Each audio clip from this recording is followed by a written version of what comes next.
For us, it's a daily thing. It's every day, right? This is Mammoth Daily We're going to take you inside the locker room with Mike Folta. We want this show to be about the fans, and we want this show to be driven by our Utah Mammoth community. And Adrian Denny. Fans can submit what they want to hear us talk about, what they want to hear Utah weigh in on. It's all going to be here. Here's Mike and AD with you. Utahns, countrymen, lend me your ears. Right here on Mammoth Daily. Good Tuesday, everybody. The sun always comes up with us here on Mammoth Daily. Adrian Denny with you. Welcome to this Tuesday Mailbag edition. Mike Folta joining us coming up in just a few moments for his morning after that game in San Jose. It didn't bother me after the first period. You give up a couple goals, you're fine. You know you can get back in the game, but Utah made it 3-2. Felt great. First intermission. You come out, second period, you get 6 of the first 8 shots, you draw a power play, you're an eyelash away from tying it, and then all of a sudden it just went sideways. 3 goals in 2.5 minutes or so, and it was a 6-2 game just like that, and tough one for the Mammoth. That's not what we were expecting, and we heard that the morning skate was energized. It was fun. Guys were excited to be there. Logan Cooley was back on the ice, didn't miss any time after that knee-to-knee hit he took from Alexei Toropchenko on Saturday night, and felt energized. Sean Dursey, Nate Schmidt, Ian Cole leading the way, and then you come out. Turnover, power play goal after you can't get the puck out of your zone repeatedly for 1 minute and 57 seconds. You get one back, you give it back up, you get another one back. It's 3-2 first intermission. You're fine. It was what it was, but you felt like, okay, this is a game where we can put some pucks in the back of the net and move forward here. And started the second period like that. It didn't end like that. And the Mammoth fall, and they'll be in Anaheim coming up on Wednesday. All sorts of thoughts to give to you on that one. We'll break it down. What gets the group going again? How do you keep pushing through adversity when stuff keeps going in the opposite direction? We'll talk all about it. So glad to be with you. Thanks for joining us on Apple, Spotify for your audio version of the podcast, YouTube on the Utah Mammoth YouTube page, SCG Plus. Make sure wherever you're consuming us to like, subscribe if you're on YouTube, but audio might be something that's convenient for you. Subscribe to us there as well, and you got both options. Same thing. If you're commuting to work on Apple and you don't quite finish us, come home and watch us on YouTube. So we're there for you. We're here every day on Mammoth Daily, and just glad to have you along for the ride. So I'll give you my complete thoughts coming up, and I've got a lot of them, and Mike does too. But let's get to our radio play-by-play announcer for the Mammoth, Mike Folta, right here to start things off on Mammoth Daily. Welcome into your Mike's morning after, doing this right after the game here at the Shark Tank. And sometimes I try to wander around a little bit, collect my thoughts before I get to a morning after video, but I wanted to do this one while still kind of wallowing in that 6-3 final.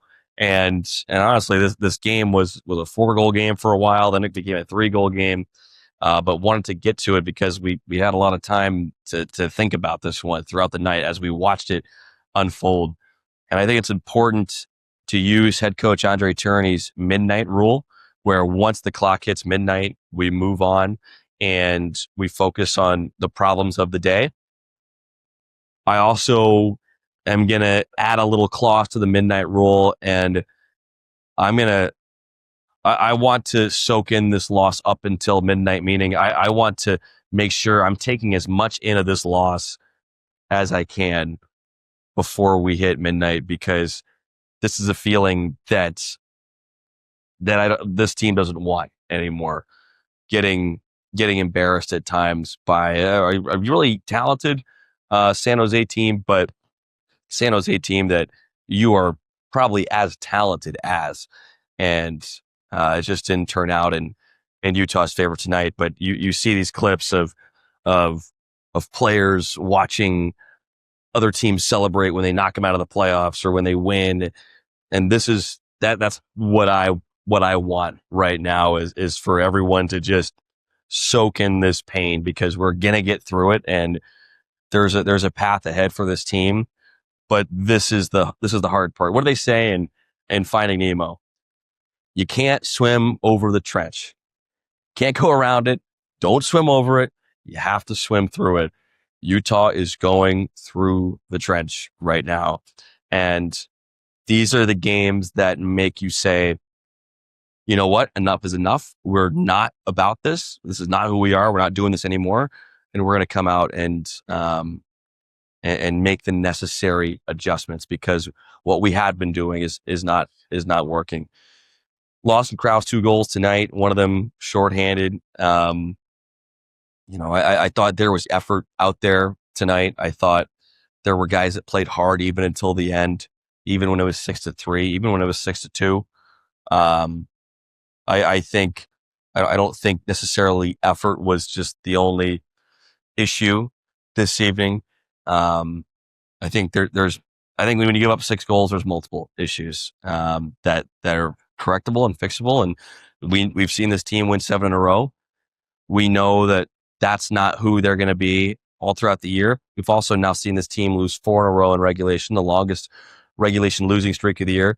We know that in this valley, this is not who this team is as well. It's somewhere in the middle. And the Mammoth have to find that, and they have to continue to focus on that. And it's going to be an uncomfortable plane ride here in a little bit to Anaheim, but these are the valleys you have to go through to get to the peaks. And I'm a believer that those peaks are on the way. But until then, I want to wallow in this misery until midnight, and then we turn the page and we focus on getting ready for Anaheim. Power play still struggling. Penalty kill looks good after the first goal.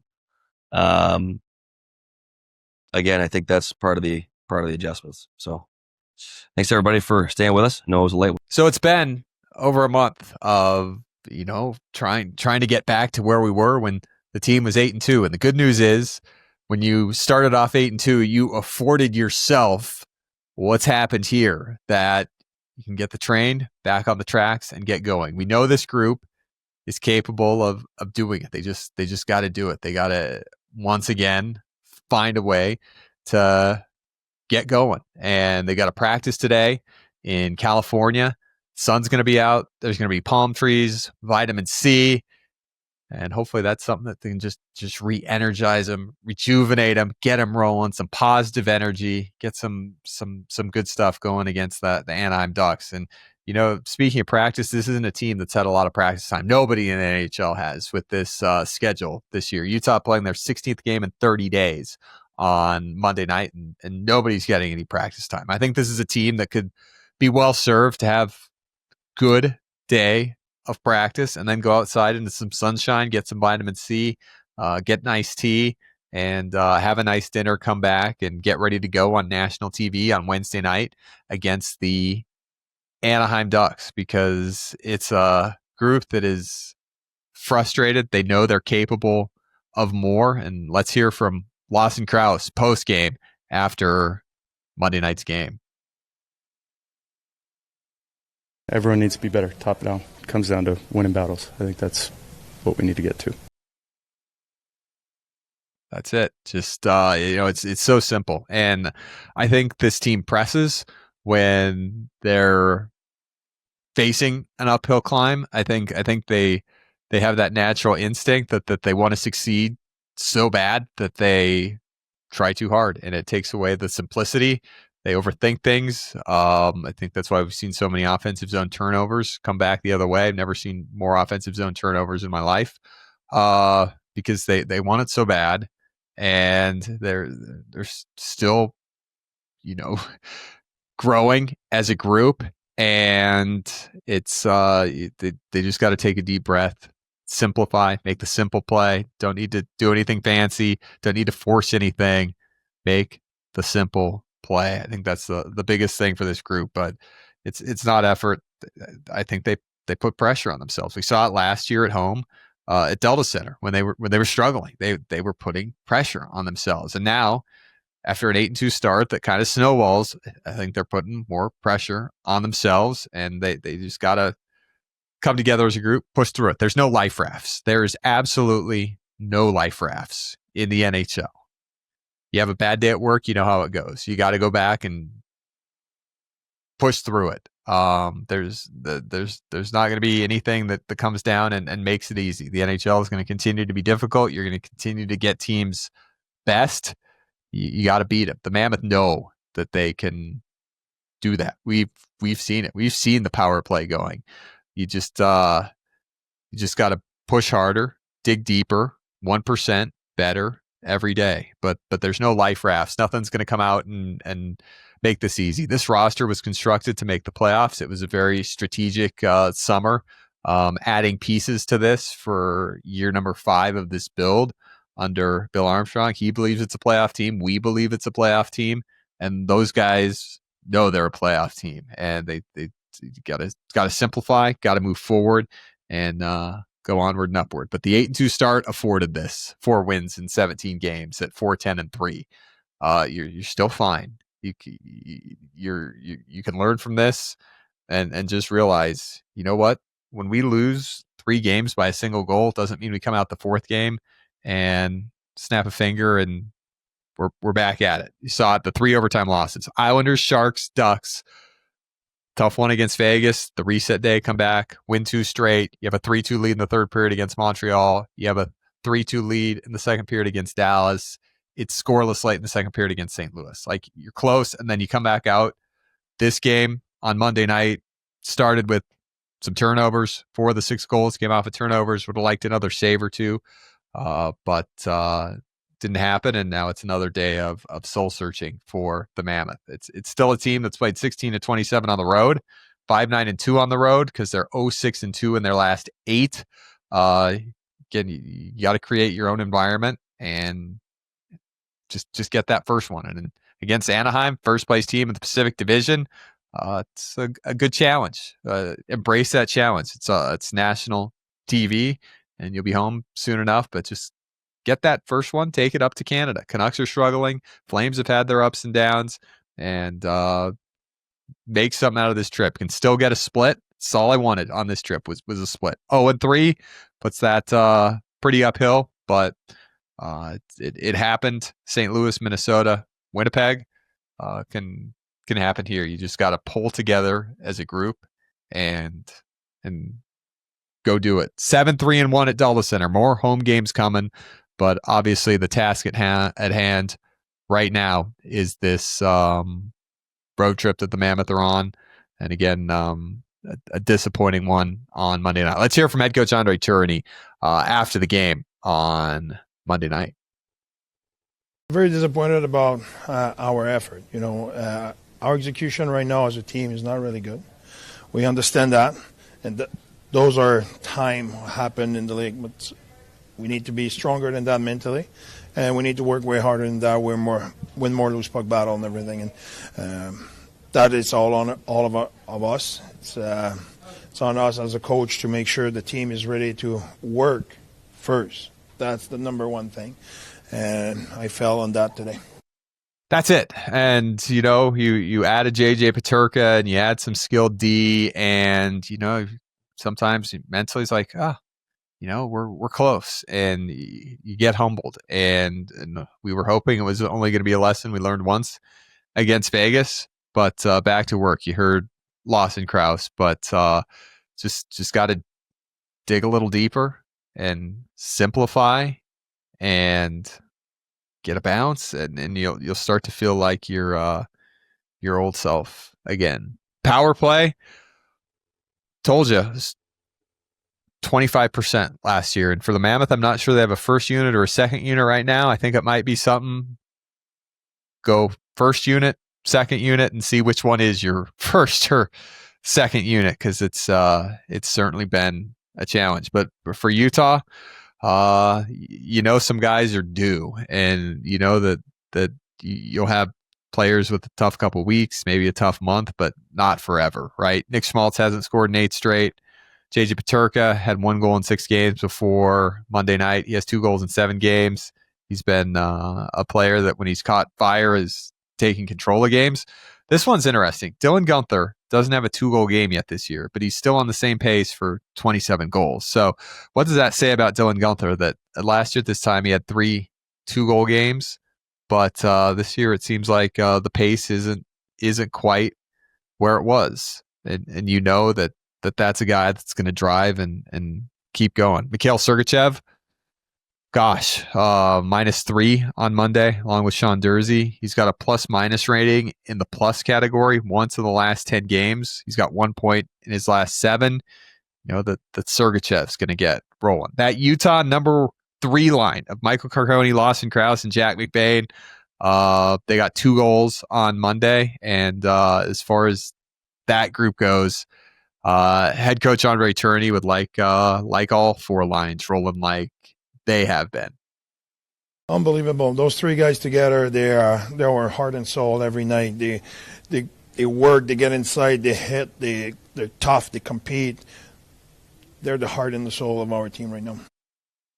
Yeah, so Michael Carcone has 3 points in the last 4 as he wins this puck battle, pushes it, chases it down on the pass from Krause and knocks it home. But where that goal was scored by Utah was Carcone making a push on the San Jose defenseman, knocked it away and took off. Krause hit him and he went the distance. And it was a 2-goal night for Lawson Krause in San Jose on Monday night as he became the 5th Utah player this year to get a 2-goal game, joining Logan Cooley, Nick Schmaltz, Clayton Keller, JJ Peterka, and just driving in there on the give and go, going to the net, stopping to the net, and bearing it. So Krause, 3 points in his last 3. McBain has a goal on the trip, and that's secondary scoring right there. And you know,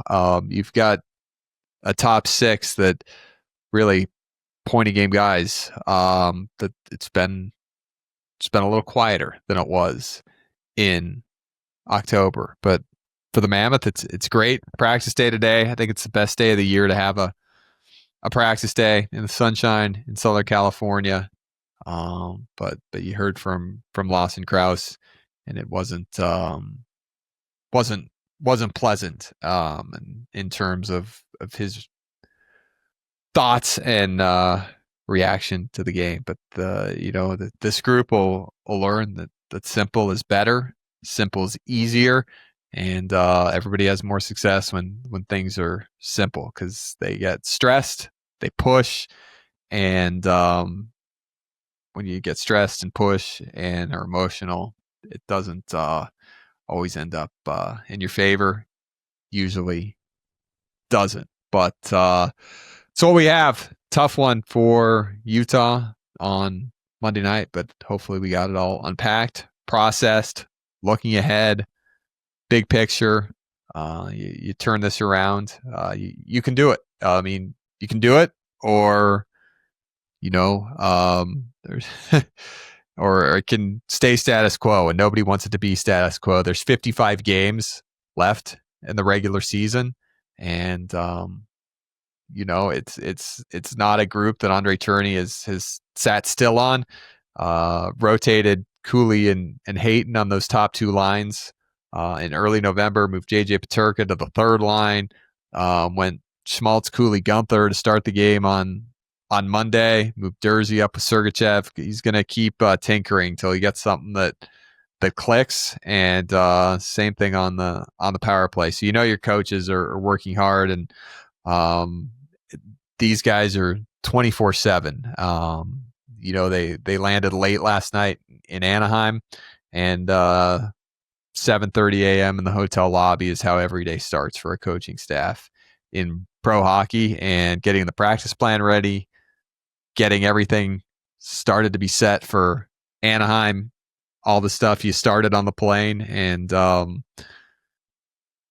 carry into Tuesday morning. That's what it was. But you can bet your coaches were in the hotel lobby at 7:30 meeting and moving forward here, because everybody wants to find away to where we were back in October. So December starts out more like November, but the next chance is going to be in Anaheim on Wednesday. It's Mammoth Daily.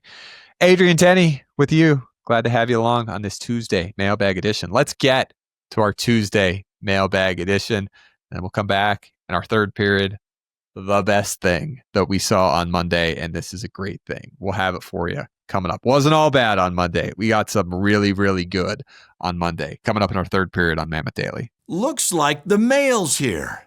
Time for the Mammoth Mailbag. That time of the week again, it is our Tuesday Mailbag here on Mammoth Daily. Adrian, let's not waste another moment. Let's get right into it.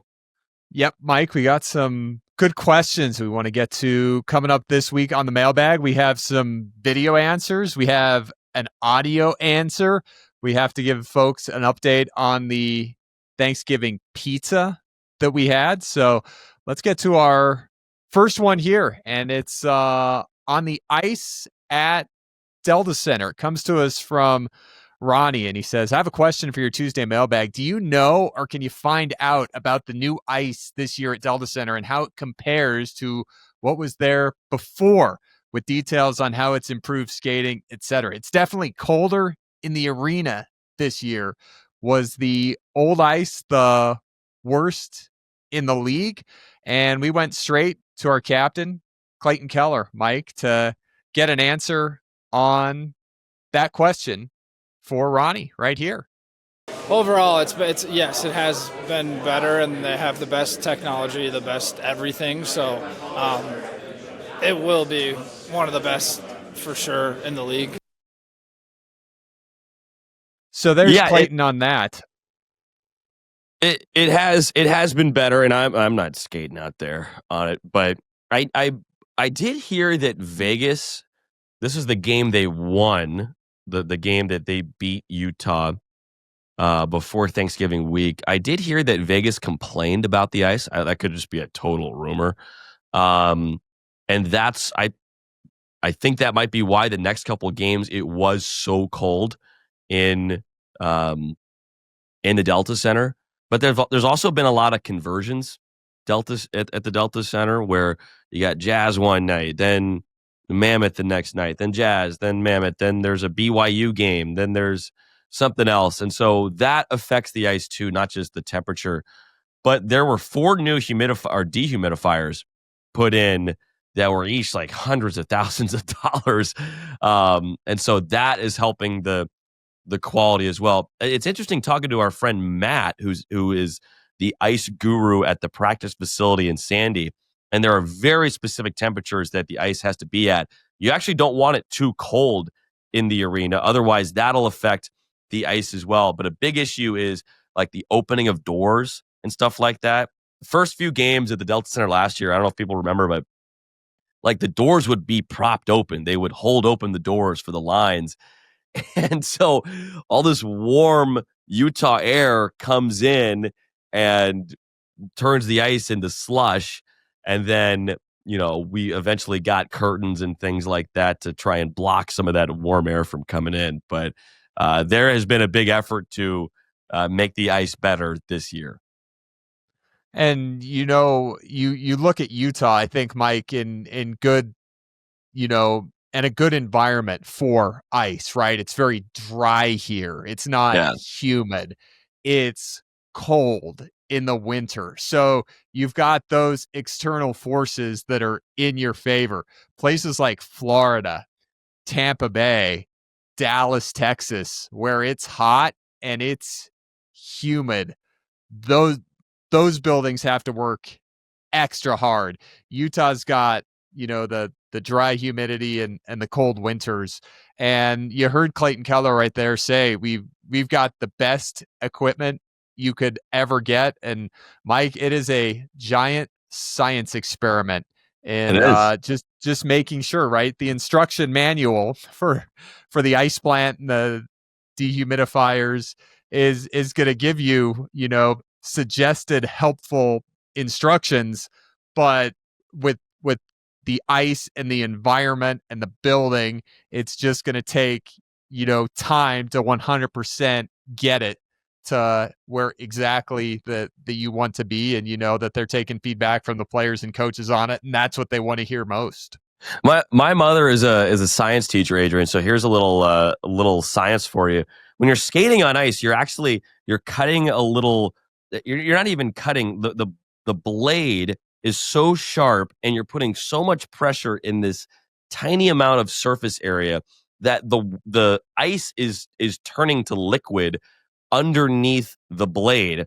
And then as you skate past that area, it's very quickly refreezing. So you're actually melting the ice as you skate along it. And then that water is refreezing as you move along and as you leave that patch of ice. So the ice could actually be too cold at some point, because then it wouldn't freeze underneath, or it wouldn't melt underneath your skate, because you wouldn't be able to apply enough pressure to it.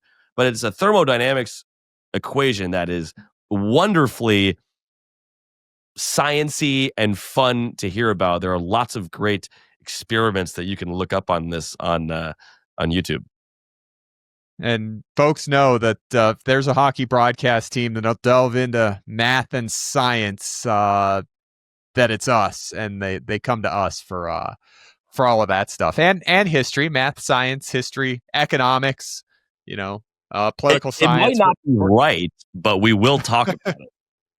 We'll come at you as experts using our skills from debate class. Let's take one here on fighting, and it comes to us from Chicago DP, and he says, you mentioned fighting in the last Tuesday mailbag. Why do players ask the opposing team if they want to fight? Why not just start the fight? Seems too staged then. And then he says, speaking of fighting, why do some fights result in penalties and others do not?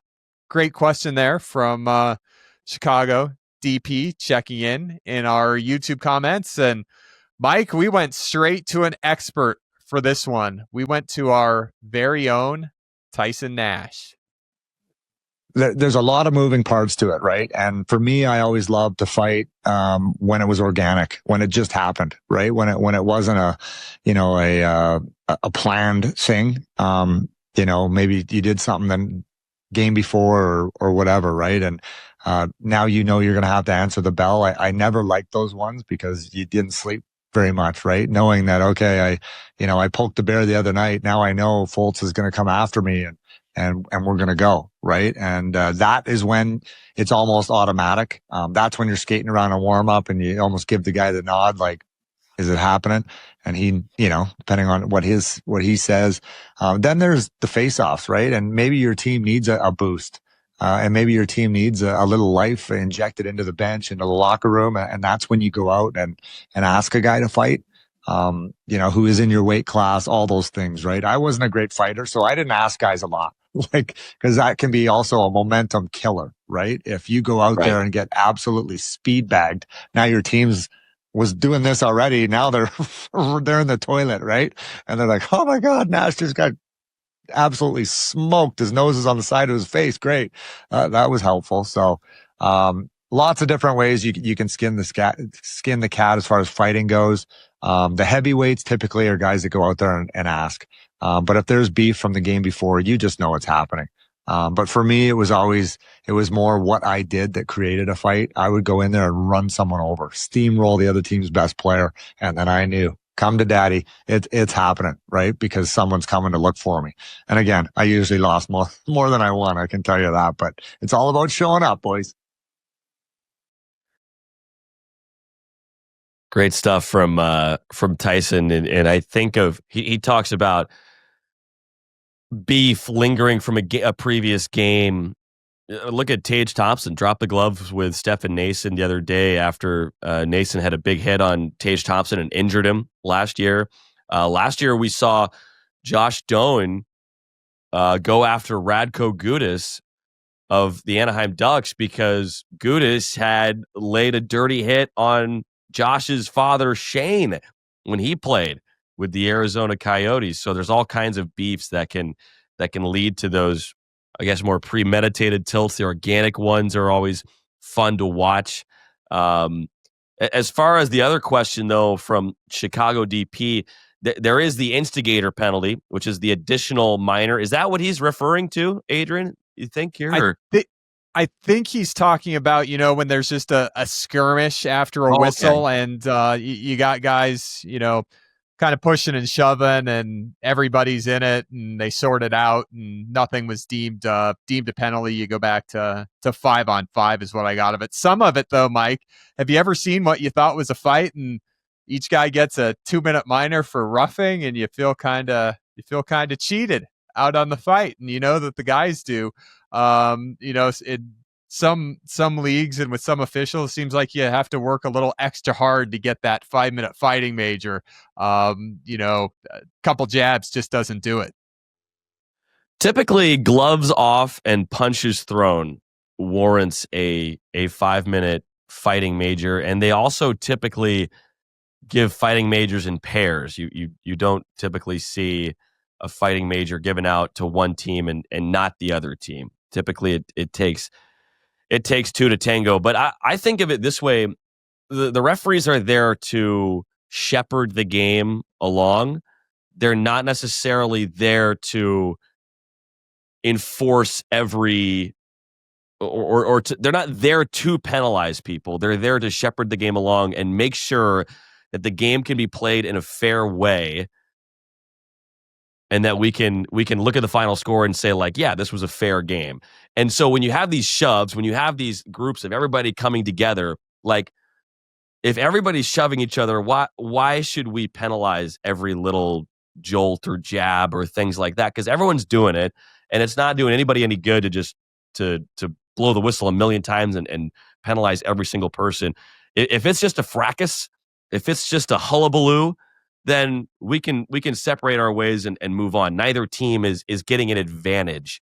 Neither team is getting an unfair advantage in that sense. Now, they will throw an extra penalty if there's an instigator in a fight, and typically you're defined as an instigator if there's distance traveled, if you drop the gloves without giving the other guy a chance to drop the gloves and defend himself, and that is so that you can't just walk around punching people without penalty. So there's the instigator as well. Yeah, and you'll see a guy get a 5-minute fighting major for fighting nobody if he goes after a guy, is deemed to have fought him, and the other guy didn't fight back, and then the guy that didn't fight back, his team's going to get a 5-minute major power play. You'll see that from time to time, a 5-minute major for fighting no one. I think we saw it last year with Michael Carconi in Carolina. Was that a major? Yeah. Okay. 7 minutes. I was gonna. I remember the 7 minutes, but I thought it was just an extra minor somewhere in there. I don't remember ever seeing like 5 minutes and nothing. Like there's usually like another penalty in there somewhere, maybe a game misconduct or an instigator or something. But great question. Yeah, thanks a lot for checking in. Here's another one, Mike. This is the question that I've gotten the most in my life since last week. And Alan checks in for the group. Alan is the pool writer for Mammoth Daily right here, and all of our listeners. First, he says, tell Mike thanks. He gave my kid a puck. Look at that, Mike. You recognize that little guy? Oh, yeah. Yeah, he just kind of like walked into the radio booth when Alan walked up with his son, and I don't know his son's name, but the little guy just kind of like walks up, and I'm like, oh, here we go, like join us. This is great. And I try to, if I find a puck laying around, I'll try and bring it to a game, and we have kids that walk by us. I'll try to give it to a kid, and he was, I don't know, 3. What do you think, AD? Like 3 maybe? And I'll say 3, yeah. Yeah, and he was a little shocked to get the puck. I don't think he came into the radio booth expecting to walk out with anything. And so as 3-year-olds are sometimes, he was a little shy, but I'm glad that it made his night a little better. And then Alan asks, on behalf of Utah, How was the Thanksgiving pizza? And Mike, you know me and my food picks. I took one. There it is. That is the Thanksgiving dinner pizza from Slackwater that I picked up for Dom Moore's Friendsgiving. It was a hit. It was turkey gravy as the base, and then roasted with turkey breast, mashed Yukon potatoes, herb stuffing, a 3-cheese blend, and then it was garnished with a drizzle of spicy cranberry sauce and chives. Mike, everybody at Dom's house seemed very, very happy with the Thanksgiving dinner pizza that I brought for our appetizer for the Friendsgiving on Tuesday afternoon. Yeah. Yeah, you really put your heart and soul into that one. Yeah. No, it was great. The mashed potatoes as like the base was like, I didn't expect that. I didn't expect that. And it worked somehow. It worked. It was like it wasn't too heavy. It was very tasty. I'm not a stuffing guy. I picked the stuffing off. But it did taste like a Thanksgiving pizza. I thought it was great. I'm never going to give you points for bringing pizza. We love our friends at Slackwater. I'm never going to give you points for bringing pizza to Thanksgiving. That would get you kicked to the curb at a Folta Thanksgiving quicker than you could say stuffing. You would be ejected quickly. You said you told your mom that I was bringing the Thanksgiving pizza, and she had a similar response.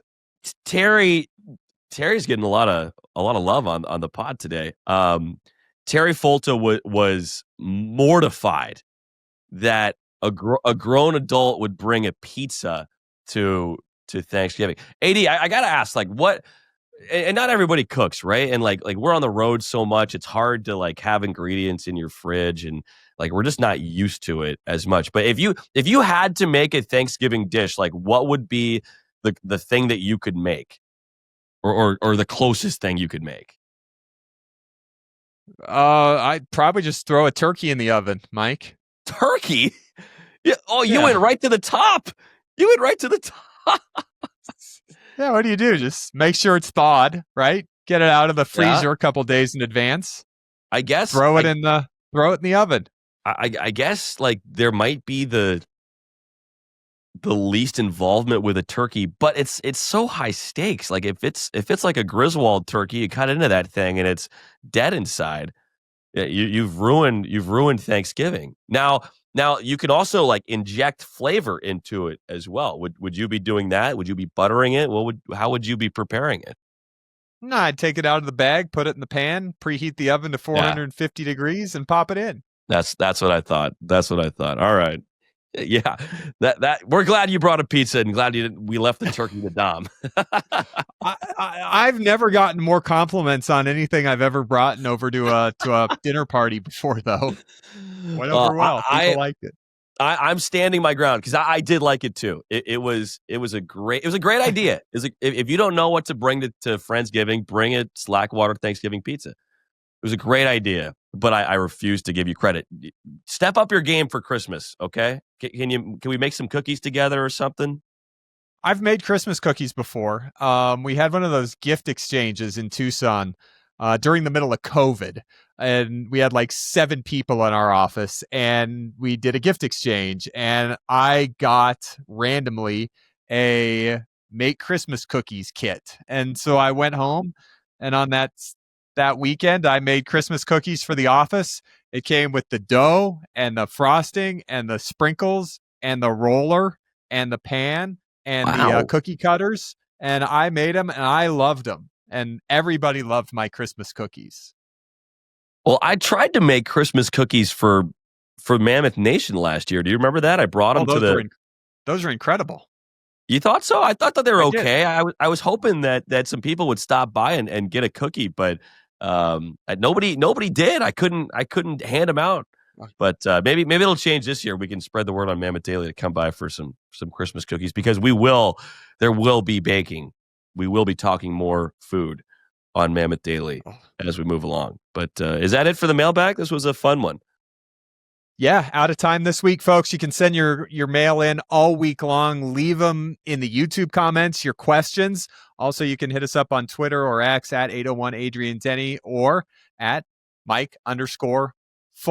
Any way you can get in touch with us, we'll take those mailbag questions throughout the week. So send them in, and looking forward to next Tuesday already. This is Mammoth Daily.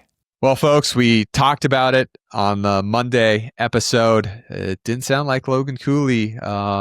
His injury was our worst case fears, and a knee-to-knee hit generates worst case fears of stuff that we don't even need to get into because we don't have to. And then we get to morning skate on Monday in San Jose and see this smiling face looking right at us. Yeah, I feel good. Obviously, some stuff happened and, tightened up a little bit, but overall I feel good, and morning skate went well, so get some work on it now, see how it feels, but should be good. Your leading scorer was ready for Monday night, and he was playing with speed, which is one thing the Mammoth did not play with a lot of on Monday. And again, 16 games in 30 days, your legs aren't going to be there every day. It could be another possible thing, but head coach Andre Turney and Lawson Krause didn't want any of that, and everybody's playing with the same thing right now. But it was noticeable. The Mammoth didn't have their usual speed burst, so we did see Logan Cooley with his speed burst. So just great to have him. Didn't miss a single game, and back in the lineup, and the points and goals will continue to follow for Logan. But even if we were told he's out for a game, he's out for 2 games, he's out for a week, would have been, oh, thank goodness, compared to what we were fearing on Saturday night. So that's the best thing we saw on Monday. Logan Cooley after morning skate, Logan Cooley in the lineup. We'll leave you with that on our third period here on Mammoth Daily. Got our Wednesday Odd Man Rush coming up. Mike efforting a special guest that you'll love hearing from. So have a great Tuesday, back on the game day Wednesday edition with our Odd Man Rush right here on Mammoth Daily.